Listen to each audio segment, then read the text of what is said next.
अच्छा लगा। मैंने भी उनको निमंत्रण दिया कि आप हमारे भी आकर के यहाँ पर दिव्य दरबार लगाइए। तो बागेश्वर सरकार ने इस चीज़ को माना है।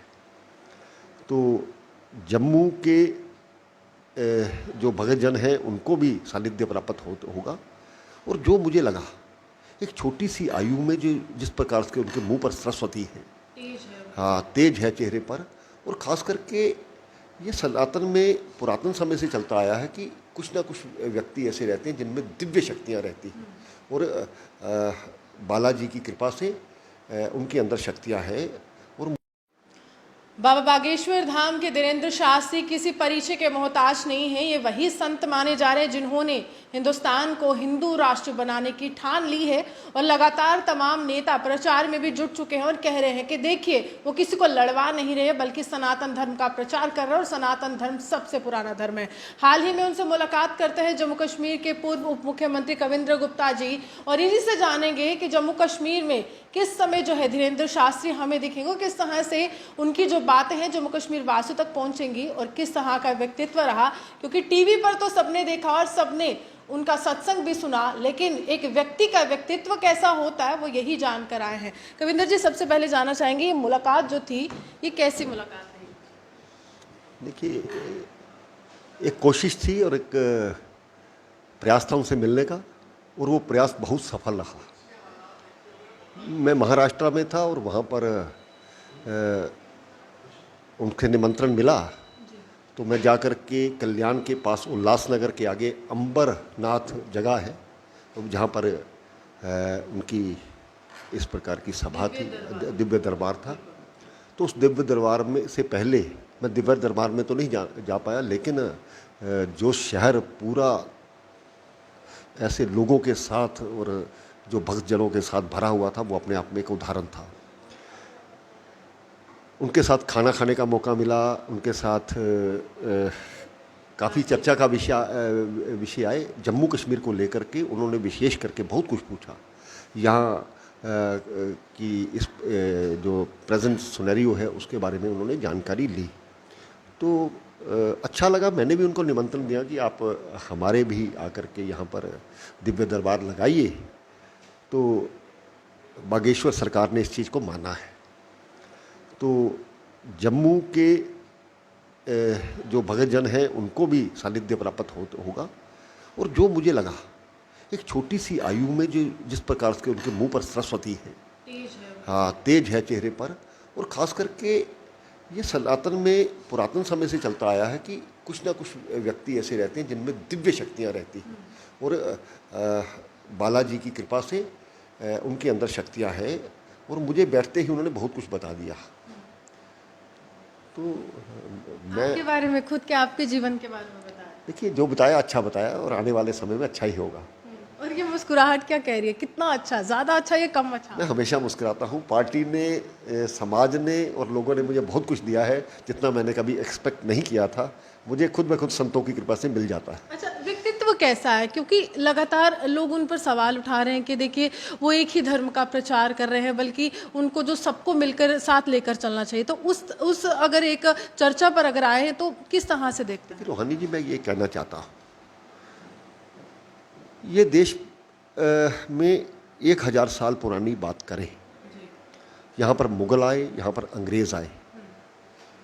यहाँ की नालंदा और तक्षशिला जैसी यूनिवर्सिटीज़ की जो लाइब्रेरीज थी, किताबें थी, उनको जला दिया गया। एक बहुत बड़ी साजिश थी। हम जगह जगह पर बंटे हुए थे। उसका परिणाम ये हुआ कि आज यहाँ पर अकबर महान होता है, सिकंदर महान होता है, जो हमलावर यहाँ पर आए हुए हैं।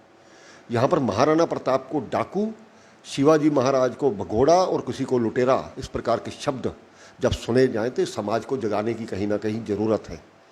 तो उसके लिए प्रयास कर रहे हैं। हिंदू और हिंदुत्व एक परंपरा है, पद्धति है, किसी धर्म का नाम हिंदू नहीं है।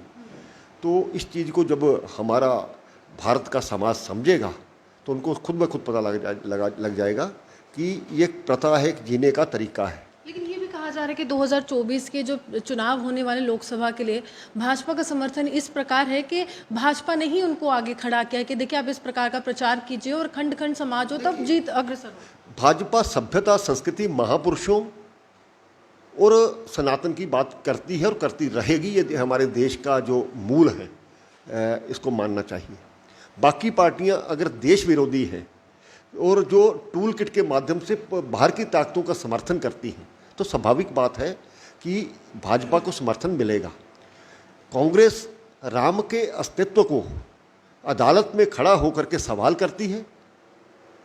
आज बहुत सी ऐसी जगह है जहां हमारी जो विरोधी पार्टियां हैं वो जुलूस नहीं निकलने देती। लेकिन कुछ तो ऐसे है कि बजरंग दल को बैन करने की भी बात करें। ये देखिए, विनाश काले विपरीत बुद्धि, कांग्रेस मुक्त भारत की शुरुआत हो चुकी है और जल्द इसका खात्मा होने वाला है। जो नकली हिंदुत्व, कपड़ों के ऊपर जनेऊ पहनने वाले लोग हैं, वो लोगों के सामने आ चुके हैं। तो भारत में यदि रहना होगा तो वंदे मातरम तो कहना ही होगा। इस चीज़ को मानना चाहिए। वंदे मातरम जो हमारी भारत, जिसको हम माता मानते हैं, उसका क्या उसको प्रणाम करना गलत बात है? जो लोग इसके लिए भड़काते हैं वो खुद ब खुद खत्म होते जा रहे हैं। लोग ऐसे कहते हैं कि हिंदू राष्ट्र की कल्पना महज एक कल्पना ही रह जाएगी, क्योंकि जो भारत का संविधान है वो कहते हैं कि सबको एक साथ लेकर चलना है। तो हिंदू राष्ट्र कहाँ? देखिए, हिंदू राष्ट्र हम पुरातन में कहाँ तक हमारी सीमा थी? अफगानिस्तान चले जाओ, किष्किंधा कंधार तक चले जाओ, कहाँ कहाँ तक हम फैले हुए थे। आज वहाँ पर पुरातन सभ्यता के प्रमाण मिल रहे हैं। और जहाँ से हम खोदते हैं, जहाँ पर मस्जिदें हैं, यहाँ पर कुछ और हैं, वहाँ हिंदू मंदिर निकलते हैं। क्या हमलावरों ने आकर के यही किया? इस देश के मुस्लिम समाज को भी इस बात को स्वीकार करना चाहिए। और जहाँ तक आस्था का प्रश्न है, इस भारत देश में 700 साल राम जी एक टेंट में रहेंगे तो ये स्वीकार नहीं किया जा सकता। और हिंदू तन मन, हिंदू जीवन, रग रग हिंदू, और इस चीज़ का प्रचार होना चाहिए। और जो बड़ी बांती से बाबा जी कर रहे हैं, मैं उनके साथ खड़ा हूँ, भारतीय जनता पार्टी भी उनके साथ, क्योंकि वो हमारे ये जो सनातन की बात करते हैं तो उनके साथ खड़े रहेंगे। केरला स्टोरी पर भी वो कहते हैं कि जो दूसरे धर्म के लोग हैं उन पर विश्वास मत कीजिए, बेटियों को आग्रह कर रहे हैं और काफी विवाद देखा जा रहा है। देखिए, जो साजिशें इस प्रकार की चलती हैं और वो सामने नजर भी आती हैं, उसके प्रमाण हैं हमारे पास।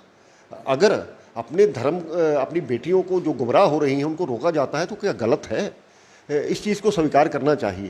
तो ऐसा हुआ है, कोई अफ़गानिस्तान में जाकर के उन अमीरजादों की रखेल बना दी जाती है। हमारी बेटियां हैं, हमारी बहनें हैं। इस प्रकार की चीज़ें सहन नहीं होंगी और जो इसके खिलाफ बोलेगा उसको भी सहन नहीं किया जाएगा। अंतिम प्रश्न है, हिंदू राष्ट्र कब तक? क्या भाजपा के 2024 के मैनिफेस्टो में हिंदू राष्ट्र सबसे ऊपर होगा? देखिए, भारत सबसे बड़ा देश था, भारतवर्ष इसको कहा जाता था, हमने इसको इंडिया बना दिया। ये देखिए, खुद ब खुद जब सही रास्ते पर चलो तो चीज़ें खुद ब खुद होती हैं। पाकिस्तान अपनी मौत मर रहा है। जिस प्रकार से जो वहाँ पर प्रधानमंत्री बनता है वो या तो फांसी चला दिया जाता है या देश निकाला मिल जाता है। सेना, ISI और सरकार, ये तीनों चीज़ें वहाँ पर अलग अलग हैं। इस प्रकार की व्यवस्था, पाकिस्तान ख़त्म हो गया और इसके साथ आसपास के जो देश हैं, हम चाहते हैं कि हम इकट्ठे होकर के वही जो हमारी पुरानी बाउंड्रीज थी उसको दोबारा लाएं और सबके साथ मिलकर के लाएं। और ऐसे हालात पैदा हो रहे हैं। और 2024 तो 1947 के पहले वाला भारत आप बात कर रहे हैं? नहीं, 1947 से भी पहले वाला भारत, इसमें भूटान, नेपाल, ये सब चीज़ें धीरे धीरे होंगी और लोग इस चीज़ को समझेंगे। जब भारत विश्वगुरु बनेगा, भारत में आज उसकी शुरुआत हो चुकी है। और आज आप देख रहे हैं बड़ी बड़ी ताकतें जो हमें स्वीकार नहीं करती थी, चाहे वो फ्रांस हो, कनाडा हो, रशिया हो, ये चाइना हो, आज वो भारत की ताकत को मानने लगे हैं। जब सही शुद्ध नेतृत्व और स्वार्थ रहित नेतृत्व मिलेगा, वो हमारे प्रधानमंत्री मोदी जी में है। दुनिया बहुत कुछ बोलती है लेकिन कुछ और बजरंगबली जी के लिए वो जयघोष भी लगाते हैं। कर्नाटका चुनाव क्या जीत की ओर अग्रसर है भाजपा? क्योंकि एग्जिट पोल में कांग्रेस को बढ़त मिल रही है। देखिए, ये राजनीति, जीतना हारना ये अलग बातें हैं। और आप पुरातन में देखें, जो साधु संत थे उनको तंग करने के लिए उस वक्त भी आसुरी ताकतें हुआ करती थी। आज जो कांग्रेस और दूसरी जो पार्टियां हैं आसुरी ताकतें हैं, ये मानना चाहिए। असुर का नाम क्या है?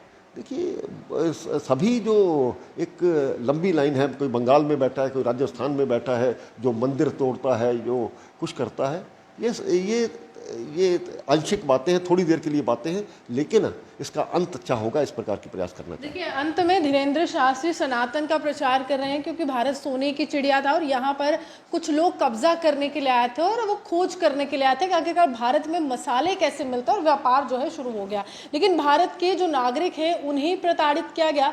वही जो सोने की चिड़िया जिसकी बात लगातार प्रधानमंत्री कहते हैं, वो जो सपना है, मैं सपना नहीं रहेगा। आने वाले समय में भारत विश्व गुरु बनेगा और धीरेन्द्र शास्त्री एक बड़ी कड़ी जो है इसमें देखने के लिए बिल्कुल आगे बढ़ते हुए नजर आ रहा है। आप यूं हमारे साथ बने रहे, देखते हुए विश्व जम्मू सुहान की।